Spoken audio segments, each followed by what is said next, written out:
everyone, welcome to my channel, Books, Cause and Hers. My name's Leslie, and I am gonna tackle an original tag today. Thank you so much, Heather, for tagging me. Their channel is Heather Reads.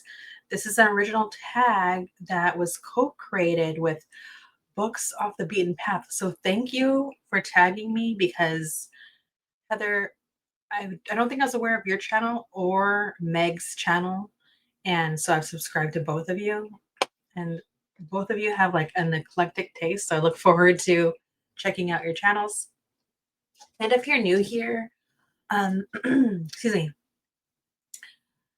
book tags are really created by other YouTube creators, and it's a way to have a conversation as like an extension to literature. And it's a great way to stay engaged, connected with community. Like today, I'm so thankful I was tagged because then I have two lovely people to get to know now on YouTube. So I like that. All right. So for this original tag, it's a trick or treat tag. So the first prompt is tricks. Pick 5 books which you have read that did not turn out to be what you had hoped for. Like getting candy, but it's not the kind you like. Um, some of these, it's not that they were bad, they just ended up not gelling with me.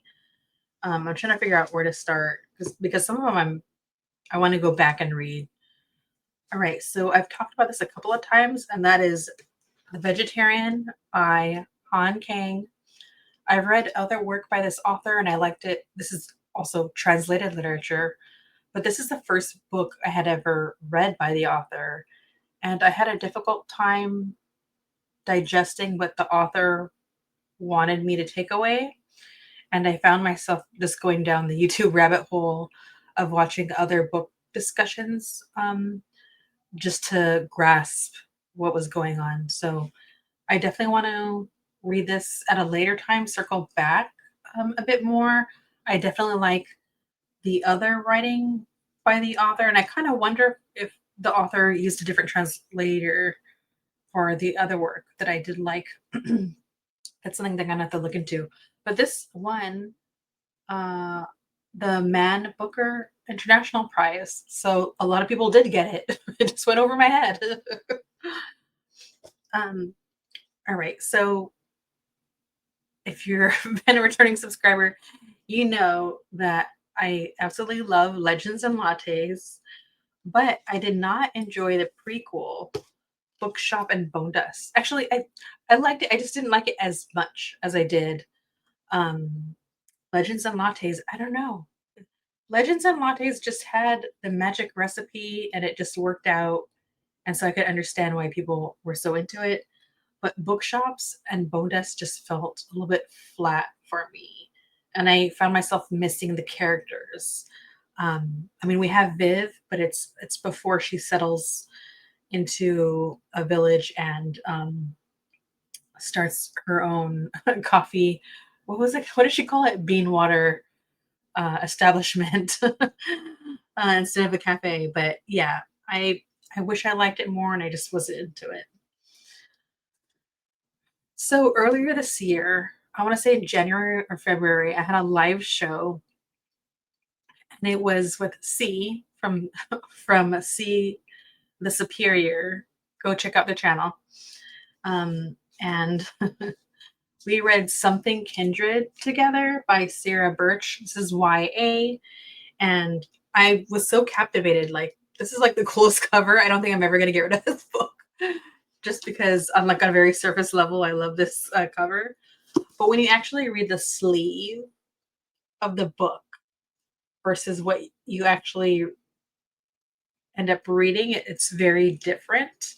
And so I think that I felt like a little bit misled. I'm so glad that I read the book.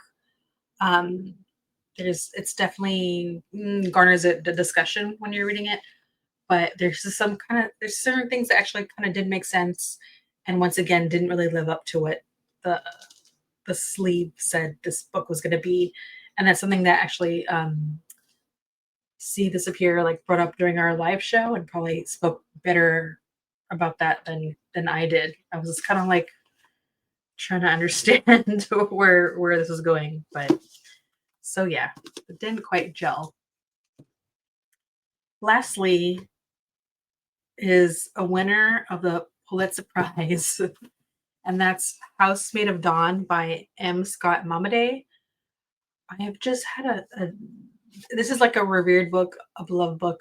I did read this, but I just remember it's been a while. Every time I tried reading this, I would have to put it down and start over again. So I couldn't really tell if it was me not gelling with the writing or if I was in a book slump. Because let me tell you something, when I'm in a book slump, you can't really trust my book discussions because I'm too marred by having a difficult time comprehending material. So this book, I feel like I'm countering what I'm saying. This book has a lot to say. It's definitely worth reading, but by the time I actually completed reading it, it just took me a long time to get there. I don't know. I don't know what I was expecting. But it's also one of those books I'm not going to get rid of. I'm going to want to keep it and at some point return to it and see if I feel differently about the writing, you know. So that's my bag of tricks. I don't think I had 4 books. I'm supposed to talk about 5. Actually, I'll talk about one more thing. I'm not gonna say what the name of this book is because I was so upset. Sam, my friend Sam and I, we have a quarterly show if we can make it happen. That's about reading like a romance and a thriller or a murder mystery. And there is one romance, like the last one we read was so upsetting to both of us because it was so bad. And it's pretty rare. Like I am very kind with my reviews. If I not really into something, at least I'll try to talk about like what are my takeaways. That book was just so egregious. I don't even know if that's the right word, but it was just all the way wrong that I couldn't help but blast it. Me and Sam had to blast it because there's no other way. I couldn't. There's no way around it. Basically, um, I'm not going to tell you which book it was. It was just I'm not trying to promote it, or yeah, I'm not trying to promote it. Let's move along. All right, so number 2, treats. Pick 5 books which you have read that were the best reading experiences you've had. I've had so many great reading experiences. It's really difficult to like narrow it down. But I did try to pick like an eclectic bunch, and I think I may have picked like one more than 5. All right, so for the season that we're in, I highly suggest you picking up a children's graphic novel, Garlic and the Vampire and Garlic and the Witch. These are so cute. It's about anamorphic characters and specifically Garlic. Garlic is filled with anxiety, right? So I liked reading from a character that has anxiety and is faced with an obstacle, and then you're seeing them experience anxiety. I just found it very like relatable, and it's really adorable. Again, it's geared for children, so you know both books are going to have like a positive outcome. And considering the state of how things are where I'm at in the States, I want a little optimism here and there, but it's really very cute. It's about community sticking together. It's about a character being brave, um, and even though they're scared, just taking like one step in front of the other. I can't glow about this anymore. It's really adorable and a quick and easy read. I'd also say this is a great book to pick up, and if you're ever in a reading slump, something about like easing your mind into like some easy writing that's also a graphic novel really helps alleviate that. And it's so adorable. I wish I could share like one particular photo that's gonna entice you, but I don't know if I even have it. I don't know. That's a cute one. Very, very cute. All right. So I picked up the next book and I'm trying to remember there's an author that doesn't just talk about their own books, but was like posting about books that they had read recently. And they just shared one paragraph from a book that enticed them to pick it up. And you know what? That paragraph worked on me. And that is I Keep My Exoskeleton to Myself by Marissa Crane. So this is speculative fiction. And I'm trying to figure out, it takes place potentially in the future or a world like ours. And society has become like an authoritarian society in a way. There's like also like a surveillance state as well. And so when um, the government deems that a crime has been committed, you are assigned an additional shadow. So not only do you have the shadow that you're born with, but you have it's almost like the scarlet letter. And so there are characters in here that walk around with like a second shadow, and there's a discussion about that, as well as like not necessarily giving us all the answers, but kind of like giving us um, something about this world to think about. Like, how did the society get the way that it is? And how does it affect this like small, intimate family that we're following? So such a beautiful, like surprising read. I wouldn't have picked this up otherwise, but it's really good.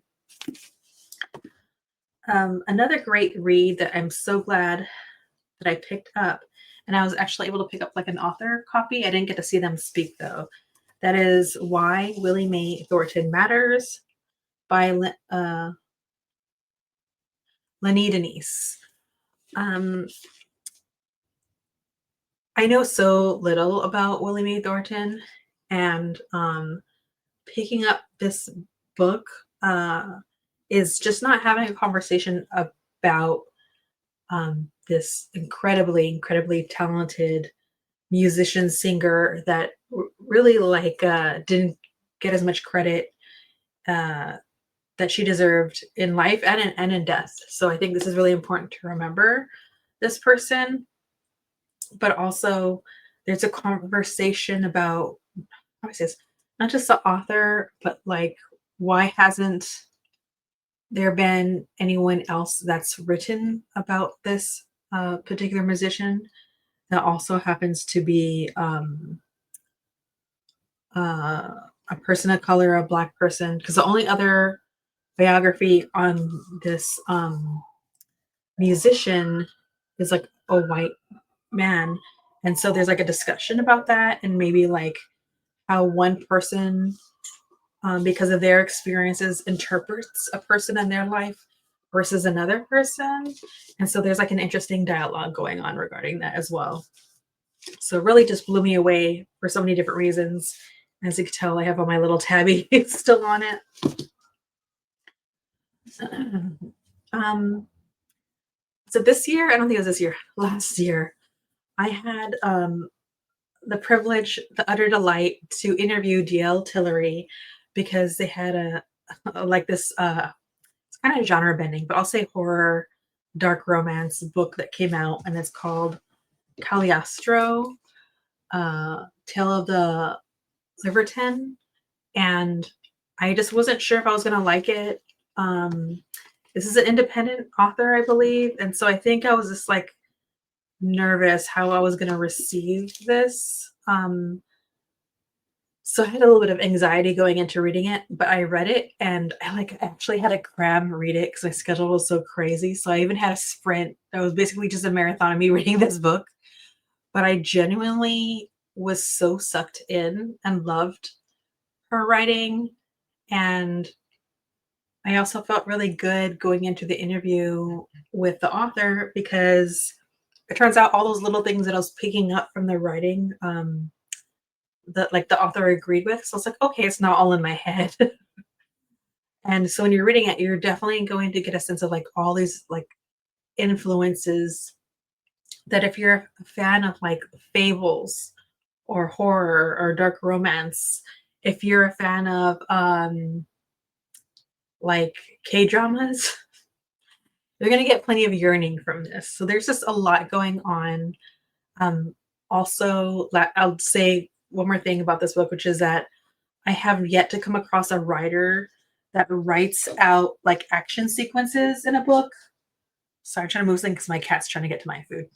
Um, and so the author did that beautifully, and I loved it. Like I would like to read more action sequences in books, and they're few and far between. It's usually like after the fight, and the writing is they fought or whatever. Sorry, it's Ginger. Um, all right. Last but not least, Saigon, a nonfiction memoir by Phuc Tran, and it says a misfits memoir of great books, punk rock, and the fight to fit in. And so this author is just talking about their experience growing up. I think they're from Maine, I believe, or live in Maine. But I just enjoyed it almost feels like a coming of age story actually. But the authors are also incredibly funny. You're just so witty. And I found myself reading this book, and then after I would read a section, I would pepper my daughter with all these thoughts I had about the book because I enjoyed it so much.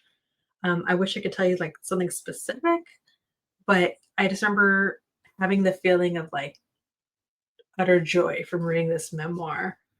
Um, so yeah, and also the author has like a tattoo shop. I don't know if they still do, but one day I would like to just travel and have him sign the book and give me a tattoo. So yes, that would be the end of this tag, trick or treat. I'm gonna tag some people, but if you're not tagged, consider yourself tagged and do me a favor, tag me in the video so that I could watch your responses as well. Thank you everyone for continuing to support me with my crazy cat. Maybe we'll get one glance before my camera goes out or something. All right, I love you all. Just remember to be kind to yourself and be kind to others and read more books. Bye.